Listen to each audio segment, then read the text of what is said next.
1526 में जब बाबर पानीपत के मैदान में उतरा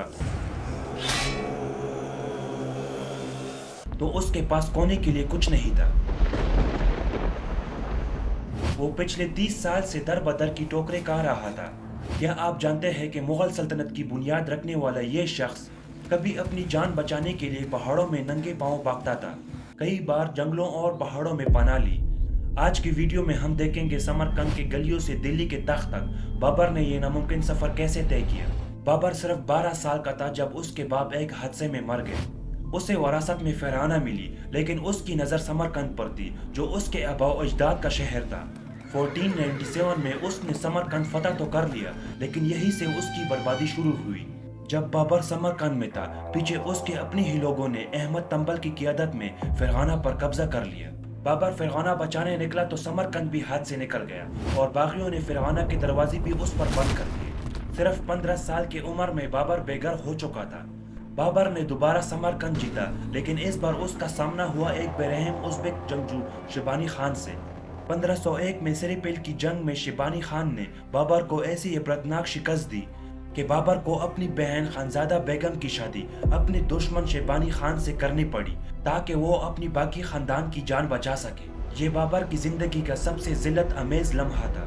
वस्ती एशिया से मुकम्मल मायूस होकर बाबर ने काबुल का रुख किया। यहाँ उसने अपने फौज को नए सिरे से तैयार किया। इसी दौरान उसे हिंदुस्तान से दौलत खान लोदी और राणा संगा के पैगामात मिले जो इब्राहिम लोदी के खिलाफ उसकी मदद चाहते थे। बाबर समझ गया कि यह कुदरत का उसे आखिरी मौका है। 21 अप्रैल 1526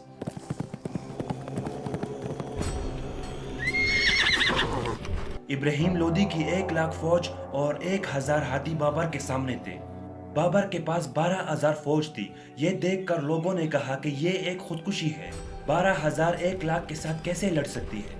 बाबर समझता था कि ये हमारे पास आखिरी मौका है, हम या तो जीतेंगे या सारे मारे जाएंगे, लेकिन वापस नहीं जाएंगे। बाबर के पास उस्ताद अली और मुस्तफ़ा जैसे उस्मानी माहिरीन थे जो तोपें चलाना जानते थे।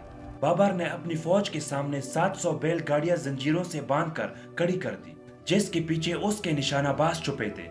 जब जंग शुरू हुई तो तोपों की गूंज गरज ने लोदी के हाथियों को पागल कर दिया। वो मुड़े और अपनी ही फौज को रोकना शुरू कर दिया।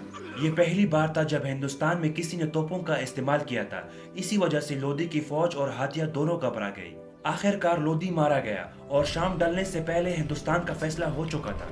बाबर ने फतह के बाद आगरा को अपना मरकज बनाया। इस तरह हिंदुस्तान में मुगल सल्तनत का दौर शुरू हुआ। इसके बाद इसको सबसे बड़ा सल्तनत औरंगजेब आलमगीर ने बनाया। उसने लगभग पूरे हिंदुस्तान को फतह कर लिया था।